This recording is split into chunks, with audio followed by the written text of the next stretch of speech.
चूड़ियाँ चूड़ियाँ लो जी चूड़ियाँ, रंग बिरंगी चूड़ियाँ, रंग बिरंगी चूड़ियाँ, सुहागन वाली चूड़ियाँ ले लो जी। रास्ते में गोरी कौवी ने चिड़िया से कहा, चिड़िया ओ चिड़िया इधर आओ। क्या तुम्हारे पास 6 लाल और 6 हरी चूड़ियाँ हैं? हाँ गौरी बहन, मेरे पास हर रंग की चूड़ियाँ हैं। तो फिर मेरे पंखों में 6 लाल 6 हरी चूड़ियाँ पहना दो। चिड़िया गोरी के पंखों में चूड़ियाँ पहना देती है। चिड़िया कितने पैसे हुए?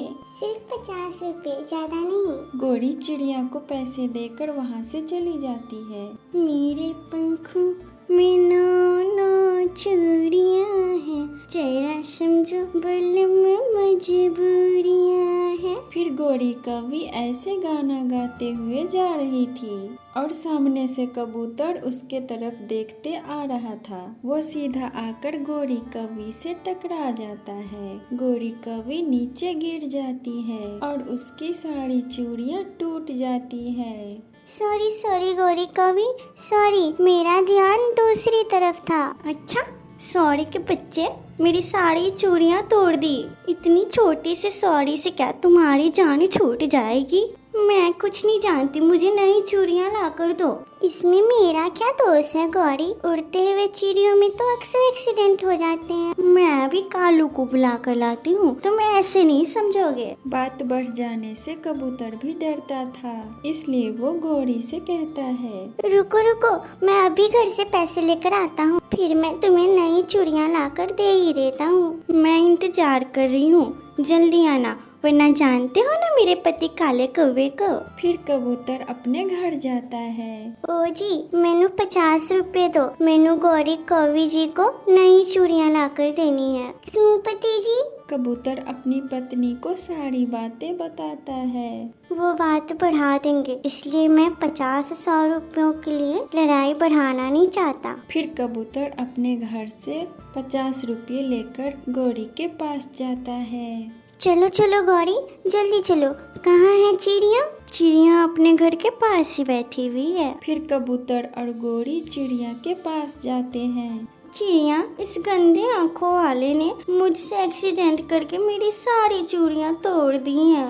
मुझे नई चूड़ियाँ पहना दो। अरे अरे, मगर पैसे कौन देगा? जिसने तोड़ी है वही देगा, और कौन देगा? हाँ हाँ चिड़िया, आपने इसे जितनी चूड़ियाँ पहले पहनाई थी उतनी ही फिर से पहना दो। चिड़िया गोरी कौवी को फिर से चूड़ियाँ पहना देती है। अब चिड़िया को दे देना पैसे। इतना कहकर गोरी कौवी वहाँ से चली जाती है। कबूतर भैया, आपने अच्छा किया जो आप इसे मेरे पास ले आए, वरना ये कौवे तो लड़ने के लिए हर समय तैयार रहते हैं। ये लो पैसे चिड़िया बहन। कबूतर भैया, हमें ना शर्मिंदा करें, आप रहने दें, कोई बात नहीं। फिर गोरी कौवी अपने घर जाकर कालू कौवा को हंस हंस कर सारी बातें बताती है। कालू कालू, जब मैंने तुम्हारा नाम लिया तो वो गंदी आंखों वाला कबूतर तो डर के मारे रोने ही लगा था। उसने जल्दी से मुझे नई चूड़ियाँ ले दी। सब डरते हैं, मुझसे सब डरते हैं। दूसरी दिन गोरी कौवी भोजन के खोज में उड़ती फिर रही थी, क्योंकि वो थक गई थी। आराम करने के लिए वो खाली घोंसले में थोड़ी देर के लिए लेट जाती है। उसे नींद आ जाती है। वो घोंसला एक चील का था। थोड़ी देर बाद चील भी वहाँ आ जाती है।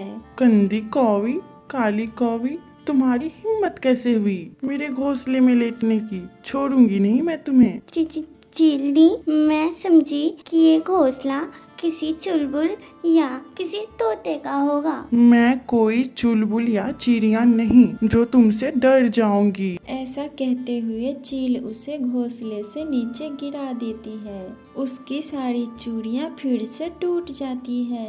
मगर इस बार गोरी का सामना एक खुद से ताकतवर चिड़िया से था। इस बार उसे जरा भी गुस्सा नहीं आ रहा था, बल्कि वो चील से कहती है, चील दी, मुझे माफ कर दो, मुझे माफ कर दो ना। देखे, मेरी सारी चूड़ियाँ भी टूट गई हैं। अभी तो तुम्हारी चूड़ियाँ ही टूटी हैं, अगर फिर कभी आई तो तुम्हारी गर्दनें भी तोड़ दूंगी। गौरी धूम दबाकर वहाँ से भाग जाती है। जंगल में तो ऐसे ही होता है और हमारे समाज में भी ऐसा ही होता है। जब किसी कमजोर से गलती हो जाए तो हमें बहुत गुस्सा आता है। जब सामने वाला खुद से ताकतवर हो तब गुस्से का एहसास ही नहीं होता। ये एक हकीकत है। प्यारे दोस्तों, इस वीडियो को लाइक करना ना भूलना और चैनल को सब्सक्राइब जरूर करना।